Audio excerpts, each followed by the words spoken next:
மேல போயிட்டு இருக்க அந்த வீடியோ பாருங்க. அந்த வீடியோல இருக்க விகாஸ் அப்படிங்கிற அந்த நண்பருக்கு கண்டிப்பா பாராட்டுகளை வந்து தெரிவிக்கணும்ன்றதுல வந்து மாற்று கருத்தே கிடையாது.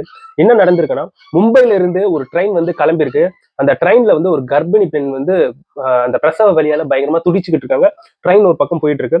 அப்போ ஒரு கட்டத்துல ஒரு நபர் வந்து என்ன பண்றாருன்னா, அந்த ட்ரெயின்ல இருக்கக்கூடிய எமர்ஜென்சி பிரேக் செயின் இருக்கும் பாத்தீங்களா, அதை பிடிச்சி இழுத்துருக்காரு. ட்ரெயின் வந்து நின்று இருக்கு.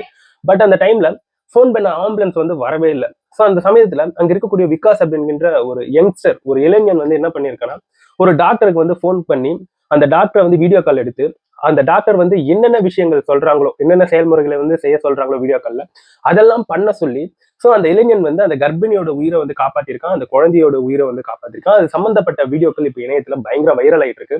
சோ அந்த விகாஸ் அப்படிங்கிற அந்த இளைஞனுக்கு வந்து இப்போ செம்மையான பாராட்டுகள் வந்து குவிஞ்சிட்டு வருது. சோ பிறந்திருக்கக்கூடிய குழந்தை என்பது ஆண் குழந்தையாக இருந்திருக்கு. அதுக்கப்புறம் அந்த பெண்ணை வந்து அந்த ரயில்வே ஸ்டேஷன்ல இருந்து ஆம்புலன்ஸ்ல எடுத்து இன்னொரு இடத்துக்கு கூப்பிட்டு போகக்கூடிய, அதாவது ஹாஸ்பிட்டலுக்கு கூப்பிட்டு போகக்கூடிய அந்த விஷயங்கள் எல்லாம் பார்க்க முடியுது. இந்த இடத்துல விகாஸ்க்கு ஒரு மிகப்பெரிய ஒரு சல்யூட்டை என் சார்பாக நான் கொடுத்துக்கிறேன். மக்களே, மேல போயிட்டு இருக்க அந்த வீடியோ பாருங்க. அந்த வீடியோக்குள்ள வந்து ஒரு நபர் வந்து கொட்டாவி விட்டுருக்காரு. அப்படி கொட்டாவி விட்டவருடைய அந்த தாடை எலும்பு வந்து மாட்டிக்கிட்டு அவர் வந்து எப்படி கொட்டாவி விட்டாரோ அதே மாதிரி இருந்துகிட்டு இருக்காரு.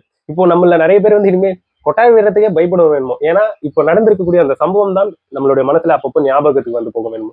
ஆக்சுவலா அந்த நபருடைய சொந்த ஊர் வந்து வெஸ்ட் பெங்காலுங்க. அவர் வந்து கன்னியாகுமரியில இருந்து அசாம் போகக்கூடிய ஒரு எக்ஸ்பிரஸ்ல வந்து டிராவல் பண்றாரு. கரெக்டா பாலக்காடு ஸ்டேஷன்ல வந்து இறங்கி ஒரு இடத்துல வந்து உட்கார்ந்துட்டு கொட்டாய் விடும்போது அவருடைய தாடை எலும்பு அந்த ஜா வந்து டிஸ்லோகேட் ஆகுது.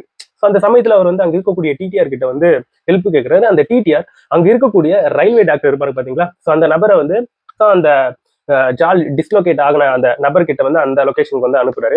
சோ அந்த டாக்டரும் ரொம்ப துரிதமா சிறப்பாக செயல்பட்டு ஒரு 2-3 அட்டெம்ப்ட் எடுத்து டிஸ்லோகேட் ஆன அந்த நபருடைய ஜாவை வந்து கரெக்டா பிக்ஸ் பண்ணிடுறாருங்க. ஸோ இதை பார்க்கும்போது ஏய் என்னடா இது, சும்மா ஒரு கொட்டாய் விட்டதுக்கெல்லாம் ஜா இப்படி போய் மாட்டிக்குது அப்படின்ற மாதிரி தான் தோணுது. ஆக்சுவலா இது வந்து காமனா இருக்கக்கூடிய ஒரு ப்ராப்ளம் தான். ஸோ அன்வான்டா ரொம்ப பெருசா ஆண் வாய் பொழந்து அது ஒரு மாதிரி பண்ணா அது கண்டிப்பா ஜா டிஸ்லோகேட் ஆகும் அப்படின்ற மாதிரி மெடிக்கல் படிச்சவங்க ஒரு சிலர் வந்து சொல்லிட்டு இருக்காங்க. கொட்டாவி விடும்போது கண்டிப்பா இந்த நபருடைய ஞாபகம் வரும்ன்றதுல வந்து மாற்று கருத்தே கிடையாது. மக்களே, மேல போயிட்டு இருக்க அந்த வீடியோ பாருங்க. எவ்வளவு ஒரு நூதன திருட்டை வந்து பண்ணியிருக்கான்னு தெரியுமா? ஒரு இளைஞன் கிட்ட அதை டிப்டாப்பா அழகா இன் பண்ணிக்கிட்டு ஹெட்செட் எல்லாம் அப்படியே கழுத்துல மாட்டிக்கிட்டு பாக்குறதுக்கு அப்படியே டீசெண்டா இருக்கக்கூடிய அந்த நபர் வந்து பண்ணிருக்கக்கூடிய வேலை ரொம்ப கேவலகரமான ஒரு வேலை.